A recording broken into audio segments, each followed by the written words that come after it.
I was determined that I was going to keep this child alive.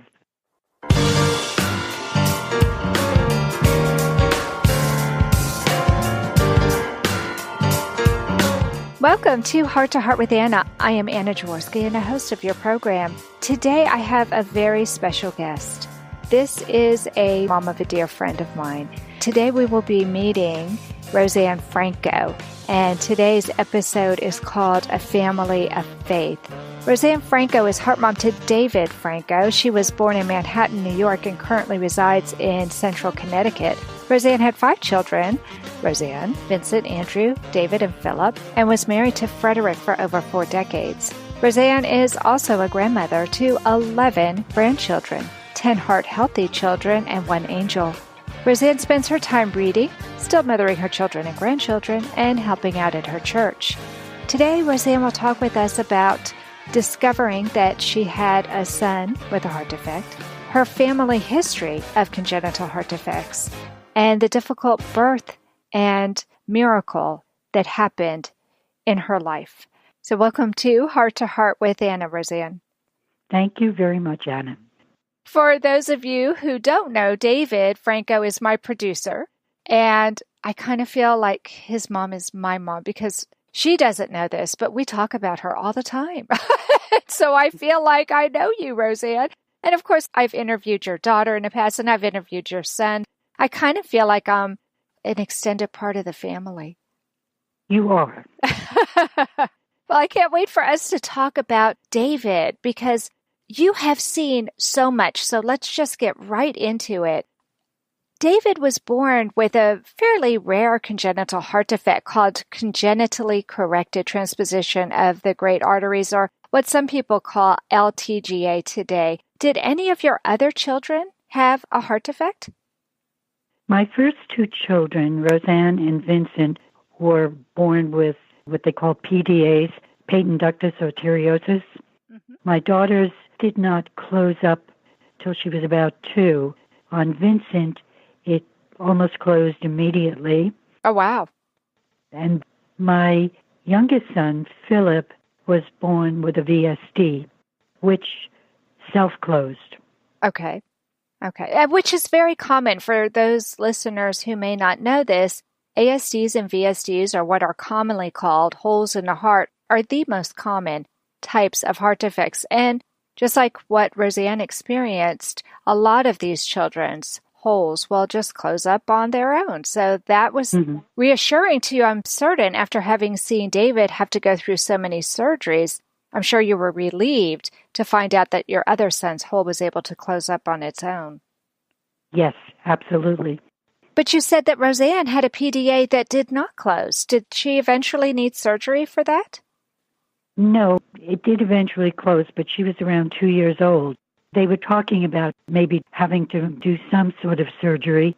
Back in the day, they didn't tell me much. Right. And we just prayed a lot. Mm-hmm. Thanks be to God, it did close. Right. So how much older than David was Roseann? 10 years older. Okay, so she was born in the 50s. So I'm sure they didn't tell you a whole lot of information. I'm amazed they even knew that she had the PDA and were able to determine when it was closed. Well, Roseann was born in Cincinnati, Ohio, and it was picked up by a pediatrician there. Not too many years later, we moved back to the New York area, to Westchester County, and I had a doctor in New York City, and they picked it up. It was a doctor that my sister had and I had. She was just very good. Do heart defects run in your family? Did you or your sister or any of the other people in your family have a heart defect? Apparently my mother did. They picked it up when my mother tried to enlist in the Navy. I don't know what it was, but that kept her out of the Navy. My sister, who was 10 years older than I, was born with, nobody diagnosed it for years, but she had a severe heart defect. She wound up with, I believe it's called tritology of Fallot. Oh, wow. But she had many other surgeries, and they never picked it up, even getting her ready for surgeries. She had osteomyelitis. So she had many, many surgeries on her legs. Isn't that amazing that they didn't pick up? Because tetralogy of Fallot is a fairly severe congenital heart defect. Yes. Then she had, quote-unquote, rheumatic fever, which led to a variety of things. Sure. She just wasn't well. But eventually, in 1960, it was determined they were going to do open heart surgery on her. She was in severe heart failure. I came in from Cincinnati. She was operated on, interestingly enough, David's birthday, the 19th of December. Oh, wow. But she died on the 21st. Oh, I'm so sorry. Yes. I think the surgeon said to my parents that all my sister's organs were like the organs of a really old person. I guess because her heart was working so hard for so many years. Right. That was the first that anybody knew of anything like that in the family. Wow. So you lose your sister and then you discover you have a son who also has a heart defect. That must have been terrifying for you, Roseann. It was. Thanks be to God. His dad was a great support for me and for David. I did the hospital stuff with David, whereas my husband supported us through that. I was blessed that way. But, you know, Anna, you do what you have to do. Yep. And sometimes you just do it. Yeah, that's true. That's absolutely true. Well, I know we have a really interesting story coming up about David's birth, but everyone's going to have to wait. We'll be right back. Texas Heart Institute were offering us a mechanical heart, and he said, "No, Dad, I've had enough. Give it to someone who's worthy." My father promised me a golden dress to twirl in. He held my hand and asked me where I wanted to go. Whatever strife or conflict that we experienced in our long career together was always healed by humor. Heart to Heart with Michael. Please join us every Thursday at noon Eastern as we talk with people from around the world who have experienced those most difficult moments. Anna Jaworski has written several books to empower the congenital heart defect, or CHD, community. These books can be found at Amazon.com or at her website, www.babyheartspress.com. Her bestseller is The Heart of a Mother, an anthology of stories written by women for women in the CHD community. Anna's other books, My Brother Needs an Operation, The Heart of a Father, and Hypoplastic Left Heart Syndrome, a handbook for parents, will help you understand that you are not alone. Visit babyheartspress.com to find out more. You are listening to Heart with Anna. If you have a question or comment that you would like addressed on our show, please send an email to Anna Jaworski at anna@hearttoheartwithanna.com. That's anna@hearttoheartwithanna.com. Now, back to Heart with Anna. Before the break, Roseann, we were talking about the unique circumstances of your family, and I can't help but feel that your sister was maybe a guardian angel watching over David. We know that she passed away on David's birthday, but it was prior to the year of his birth. Why don't you tell us about what happened the day David was born? It was, I guess you could almost say, a comedy of errors. During the pregnancy, I wasn't well. I wasn't sick, but I wasn't well.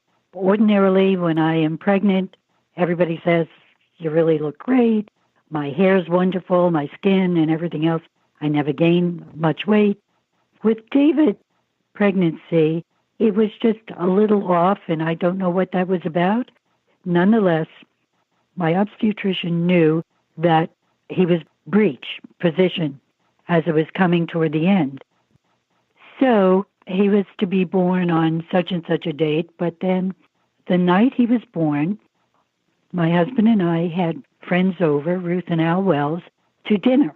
The kids were in bed. It was a late dinner, and I can remember it was roast pork and sauerkraut. But of course, we did have Manhattans before we had that. Cleaned up, they went home. So we're in bed, and I thought, I think I need to get up to go to the loo, which I did, and I realized that I had what's called a showing of blood, which I'd never had with any of the other pregnancies before delivery. All of a sudden, I'm feeling something. I got back into bed, and I said, Freddie, I think something's happening. And with that, he got up and immediately got on the telephone and called the doctor. But in the meantime, I guess he decided he was going to take a look, and he realized he could see the baby was coming. And he cut my nightgown right in half. And he's on the telephone talking to the doctor, and I could feel the baby coming, but then all of a sudden everything stopped. Oh, my goodness. My husband said to the doctor, the baby is coming. Wow. He could see that. And I'll be very honest with you, I realized if this baby is not fully born within a certain amount of time, don't ask me why the instinct. I thought the oxygen's going to be cut off. Right. So I said a prayer, and I started pushing manually with my hands to push the baby out. And I didn't realize I was pushing on his head. Oh, my goodness. Maybe that's why he's so smart. Oh, my goodness. Wow. So there he was born. And then it was really a comedy of errors because So your husband delivered the baby? Nobody did. I did. Oh, my gosh. Oh, my gosh, Roseann. That is amazing. You were able to deliver him yourself? I literally pushed him out with my hands, yes. Wow. Now, this is your third child. Is that right? No, my fourth. Your fourth. So you'd had some experience delivering babies, but I bet you'd never thought you would deliver your own baby. Absolutely not. Wow. Were the births of your other children fast like that? No. None of them were precipitous at all. Wow. As a matter of fact, I'd go into labor and it would stop, and then... Yeah. Like it's like a typical birth. This was not a typical birth whatsoever. No. But I do believe that it was providential, because if I had gone to the hospital, they would have given me anesthetic. Mm-hmm. And I certainly don't think that would have helped David. No. Considering. Right. Well, they may have had you have a C-section. Yes. I'm sure they would have with a breech birth.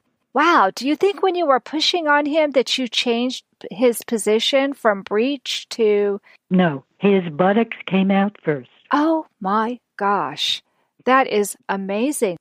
Did you deliver the afterbirth, or did you have that done at the hospital? That part is very cloudy.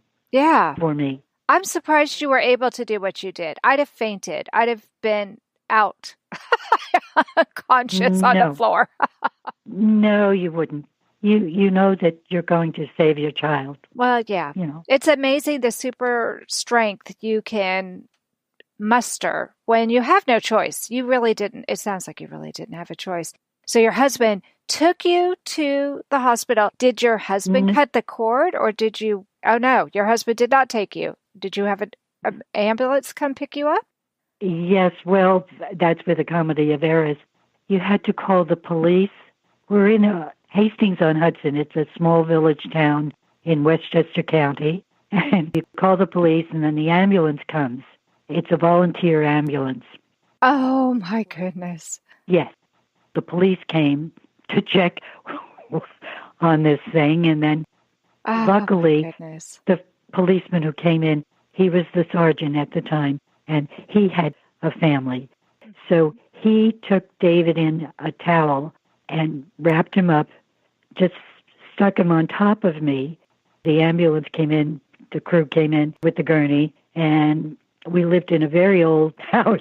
And it was hard to get me down the stairs and everything else. My goodness. But there David was in this towel, and I kept lifting this woolen blanket up, thinking I'm giving him air. But no, the cord was not cut. So that didn't happen till we got to the hospital. And then they said that he was septic, I was septic. We were separated then. Oh, and wow. he was put in a special place. But nobody diagnosed the heart thing then. You're kidding. So he was not born blue. Then he must have been pink when he was born, and nobody diagnosed the heart defect. Wow. So when did they discover that David had a heart defect?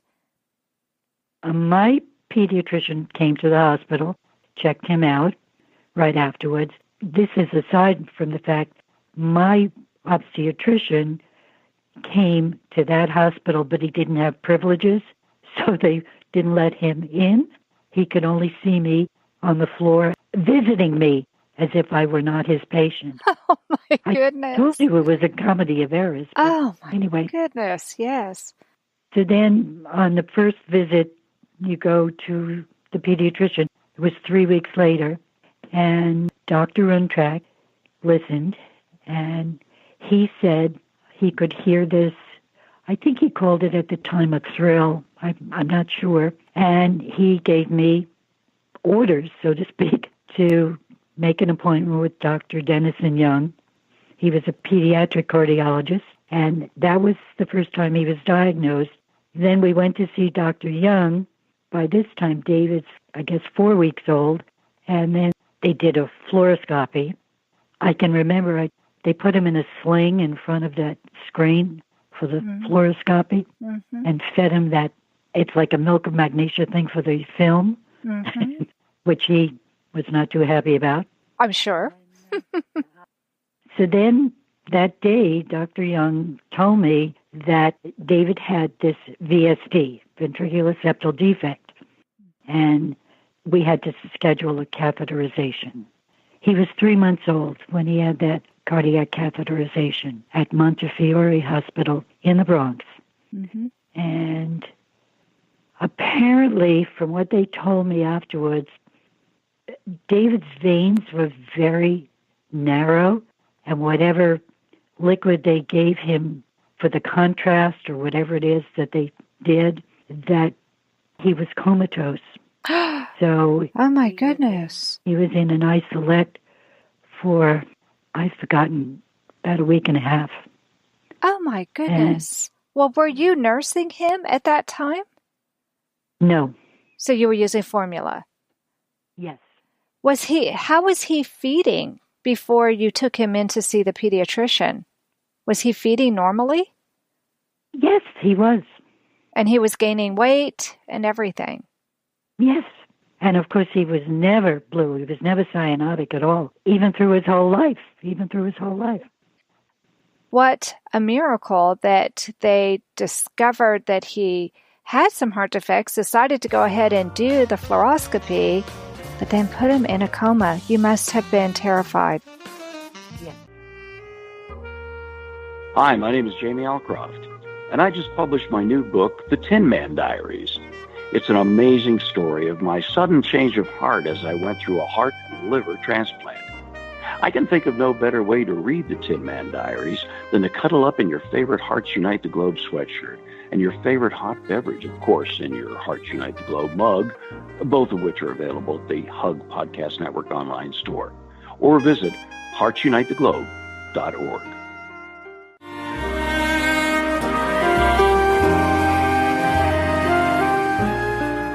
Tonight Forever by the Baby Blue Sound Collective. I think what I love so much about this CD is that some of the songs were inspired by the patients. Many listeners will understand many of the different songs and what they've been inspired by. Our new album will be available on iTunes, Amazon.com, Spotify. I love the fact that the proceeds from this CD are actually going to help those with congenital heart defects. Enjoy the music. Home Tonight Forever.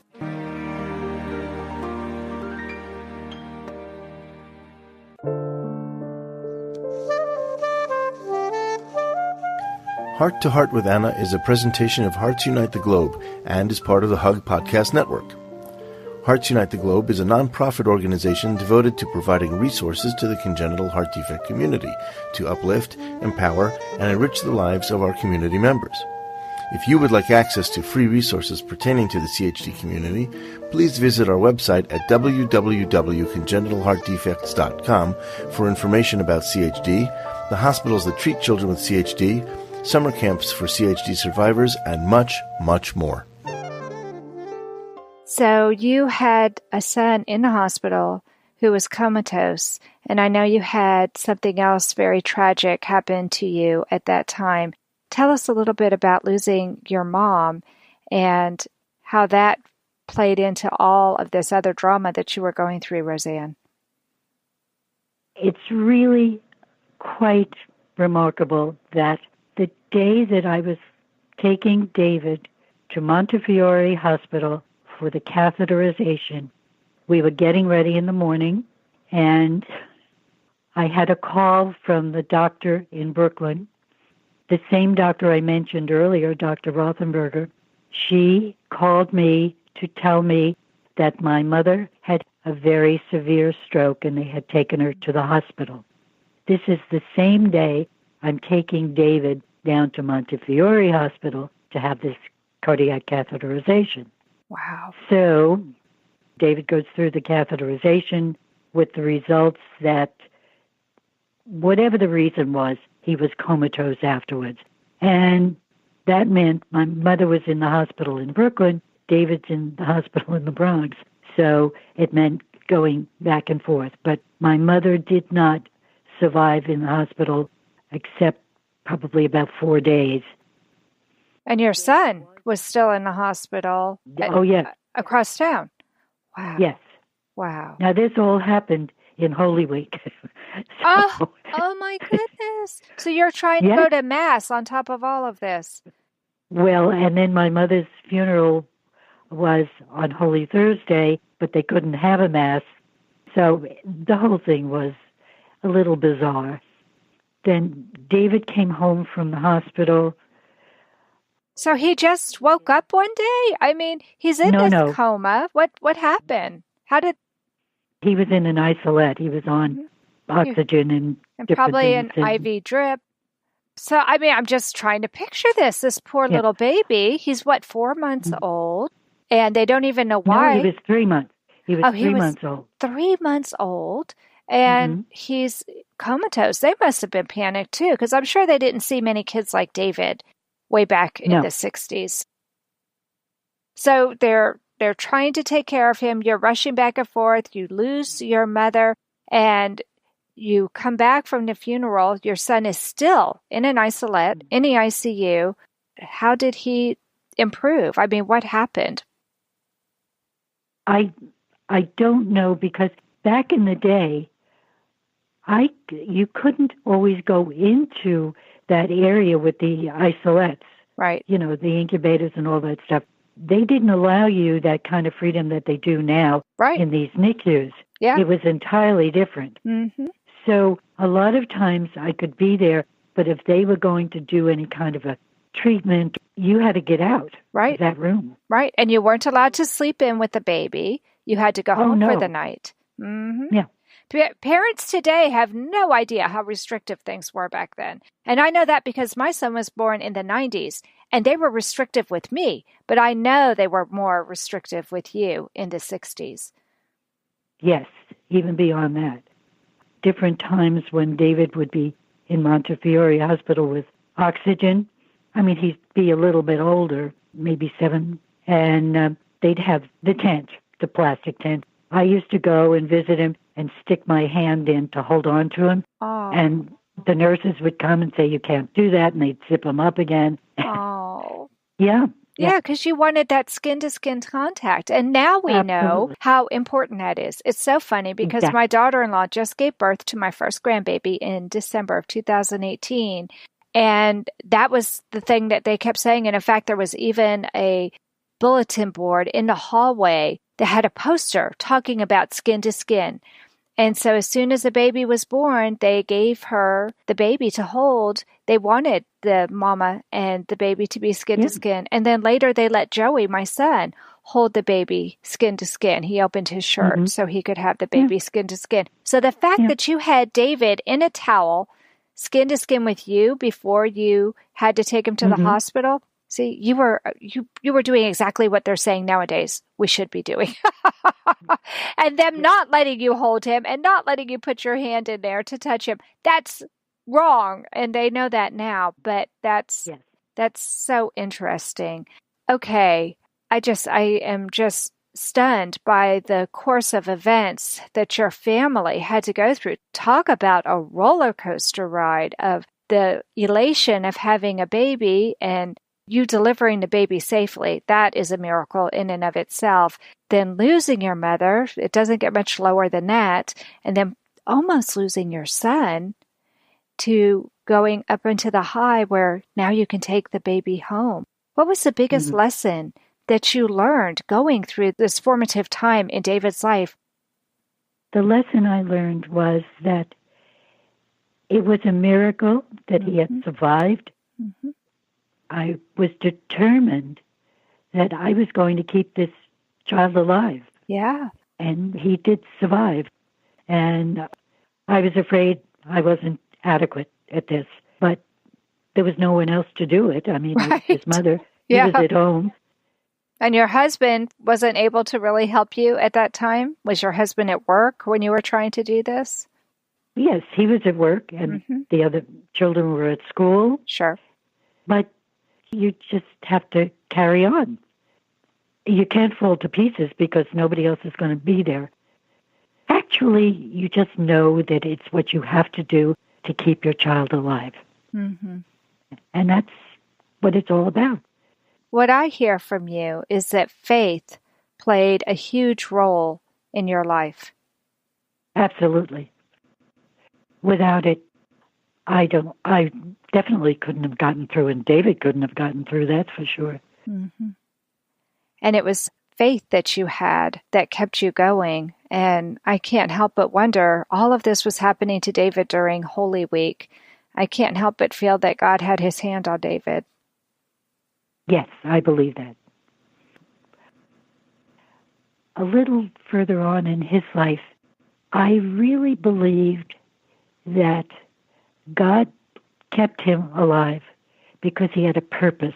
And I think he has been fulfilling the purpose, the mission that God has for him, going through what he has gone through all his life and trying to help other people with congenital heart defects. And I really believe that he has a mission, and he's doing it. He's in the mission. I think he is too.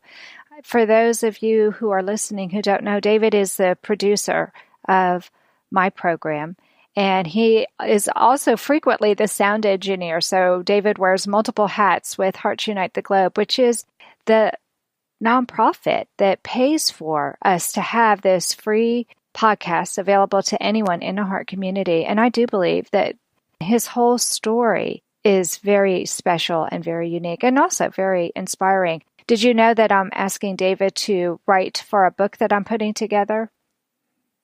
He mentioned something, but he always plays himself down. I know. Why does he do that? I don't know. He's too self-deprecating. We need to work on David. He has a very special story, and he's a huge inspiration to me. Well, thank you so much for coming on the show today. Part 2 will be next week, but we have to end this show today. Thank you so much, Roseann, for coming on the program today. Thank you for having me. That does conclude this episode of Heart to Heart with Anna. Thanks for listening today. Find us on iHeartRadio and subscribe. And remember, my friends, you are not alone. Thank you again for joining us this week. We hope you have been inspired and empowered to become an advocate for the congenital heart defect community. Heart to Heart with Anna, with your host Anna Jaworski, can be heard every Tuesday at 12 noon Eastern Time.